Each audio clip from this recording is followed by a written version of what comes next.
Mais parfait. Wow. Alors là, c'est pas sec. Ah, ça c'est génial. Ouais, donc faut que je mette les deux. C'est ça. C'est pas sec, on peut remettre la racle sur les petites assiettes, c'est fait pour.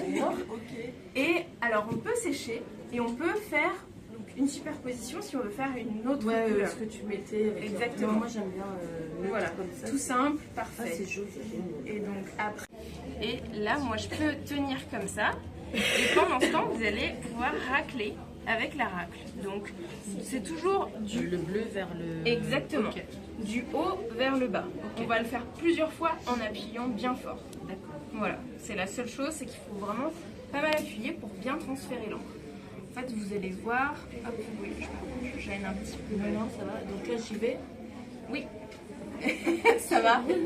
Je suis le cobaye. Et c'est ça. Ah bah, des fois, Concentration. après, c'est une technique parfois un peu aléatoire, hein, donc faut accepter que parfois il y a des ratés.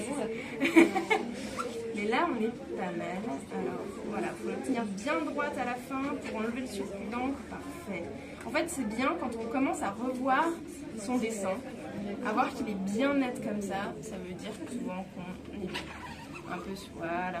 Donc là, est-ce que j'arrive à le faire dans la continuité, par exemple, à peu près? Ou je vais le mettre, ou je vais le mettre là, ça sera plus simple. Donc, on se met bien à plat. Donc moi, pour un tissu, je mets un petit carton en dessous parce que ça peut traverser. Et après, donc, on utilise de l'encre. Donc là, c'est de l'encre plutôt papier, mais vu qu'elle est acrylique, au final, elle résiste quand même pas mal à l'eau. Donc ça peut être adapté à plein de choses. Et après, ce qui est important, c'est de ne pas bouger, donc de maintenir son cadre et ensuite d'appuyer avec sa racle. Donc c'est là où il faut un petit peu de force, c'est qu'il faut bien faire traverser l'encre. Donc avoir quelque chose d'uniforme, là vous voyez qu'on voit réapparaître un peu le motif. Donc il faut bien que ça soit bien appuyé. Donc pour le tissu, on va passer quand même plusieurs fois. Pour le papier, on va passer moins longtemps, parce que sinon ça risque de baver. C'est un petit peu... vu que ça absorbe moins le papier, c'est la seule difficulté.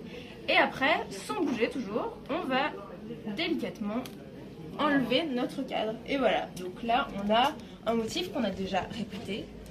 Et l'idée, c'est qu'on peut aussi faire des superpositions de différentes couleurs. Donc là vous voyez le jaune, il est beaucoup moins opaque. Il y en a d'autres qui vont écraser la couleur qui sera en dessous. Ça dépend un petit peu ce qu'on veut. Donc là, il y a des motifs qui sont déjà sur les petits cadres derrière vous. Là, il y a celui-là qui est en route. Donc c'est un petit carré rayé bleu. À la machine, ça part ou pas du tout? Alors là, le laver. celui-là, c'est de l'acrylique qui à la base est plutôt fait pour le papier. Mais il y a d'autres encres, donc même de cette marque-là, D'accord. qui vont résister au lavage.